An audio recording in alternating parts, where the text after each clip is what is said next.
Assalamualaikum warahmatullahi wabarakatuh. Perkenalkan, nama saya Triananda Aprilianti dari kelas 11 OTKP 3. Saya akan menjelaskan kembali materi tentang administrasi prasarana dan sarana.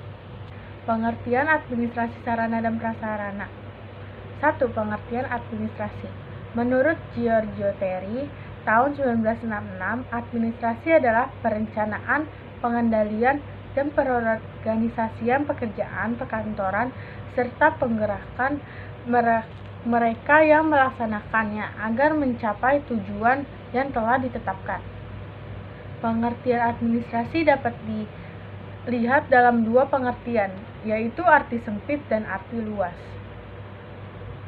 Administrasi dalam arti luas adalah proses kerjasama beberapa individu secara efisien untuk mencapai suatu tujuan. Sementara itu, administrasi dalam arti sempit adalah kegiatan ketatausahaan yang meliputi kegiatan surat-menyurat, catat-mencatat, pembukuan, dan pengarsipan. Berikut merupakan ruang lingkup administrasi.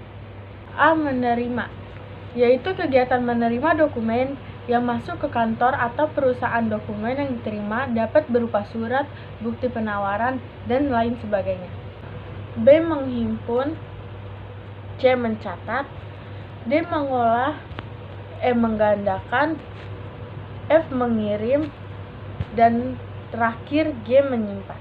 Pengertian sarana dan prasarana. Kata sarana dan prasarana merupakan dua hal yang berbeda. Dengan demikian, keduanya tentu memiliki makna yang berbeda juga.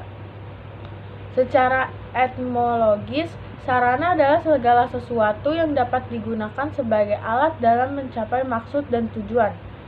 Sementara itu, prasarana adalah segala sesuatu yang merupakan penunjang utama terselenggaranya suatu proses.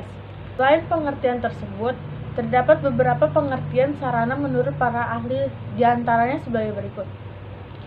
A. Menurut Asep, sarana adalah perlengkapan yang dapat dipindah-pindahkan untuk mendukung fungsi kegiatan dan satuan pendidikan yang meliputi peralatan, perabotan, media pendidikan, dan buku. Menurut Syahril, sarana merupakan unsur yang secara langsung menunjang atau digunakan dalam pelaksanaan suatu kegiatan. Adapun beberapa pengertian prasarana menurut para ahli, diantaranya sebagai berikut. A. Menurut Kamus Besar Bahasa Indonesia, prasarana adalah segala sesuatu yang merupakan penunjang utama terselenggaranya suatu proses. Menurut Syahril, prasarana adalah barang atau benda yang secara tidak langsung dapat berfungsi sebagai penunjang dalam pelaksanaan kegiatan. B. Ruang lingkup administrasi sarana dan prasarana kantor. 1. Kegiatan manajerial. Kegiatan manajerial meliputi kegiatan perencanaan, perorganisasian, dan pengawasan. Kegiatan tersebut biasanya dilakukan oleh satu atau beberapa orang ditunjuk sebagai manajer penanggung jawab. 2. Kegiatan operasional. Kegiatan operasional meliputi kegiatan pengadaan, pencatatan, pergudangan, pendistribusian, pemeliharaan, dan penghapusan. 3. Objek. Objek meliputi komponen berbekalan, logistik, barang material, peralatan perlengkapan, serta sarana dan prasarana. 4. Tujuan. Tujuan merupakan salah satu komponen ruang lingkup administrasi sarana dan prasarana yang dapat mendukung efektivitas dan efisien dalam mencapai visi dan misi organisasi atau perusahaan. C. Tujuan, fungsi, dan prinsip administrasi sarana dan prasarana kantor. 1. Tujuan administrasi sarana dan prasarana kantor. Tujuan administrasi sarana dan prasarana terbagi menjadi dua, yaitu tujuan umum dan tujuan khusus.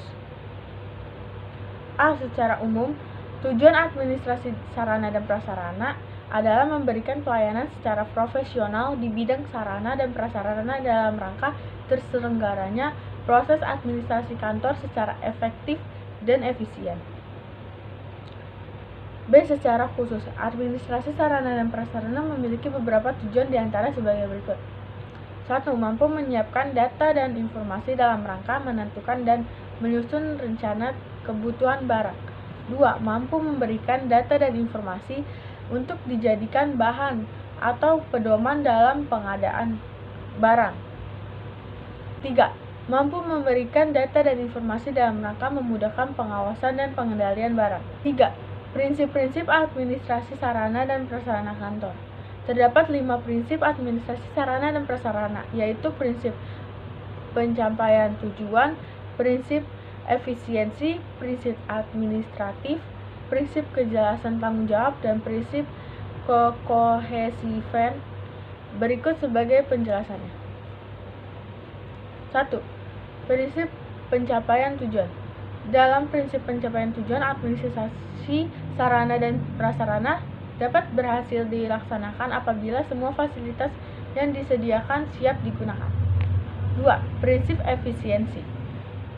Penggunaan semua fasilitas dilakukan dengan perencanaan yang dilengkapi dengan petunjuk teknis. 3. Prinsip administratif. Dalam prinsip administratif, pengelolaan perlengkapan sarana dan prasarana hendaknya selalu memperhatikan undang-undang, peraturan, instruksi, dan pedoman yang telah diberlakukan oleh pihak berwenang. 4. Prinsip kejelasan tanggung jawab. Prinsip kejelasan tanggung jawab suatu organisasi atau perusahaan harus mampu menguraikan dan mendeskripsikan tugas serta tanggung jawab dari pihak yang terlibat dalam pengelolaan sarana dan prasarana perusahaan secara jelas. 5. Prinsip kekohesivan. Melalui prinsip kekohesivan, manajemen perlengkapan di kantor harus terrealisasikan dalam proses kerja kantor yang kompak. Demikian materi yang bisa saya sampaikan, kurang lebihnya mohon dimaafkan. Terima kasih.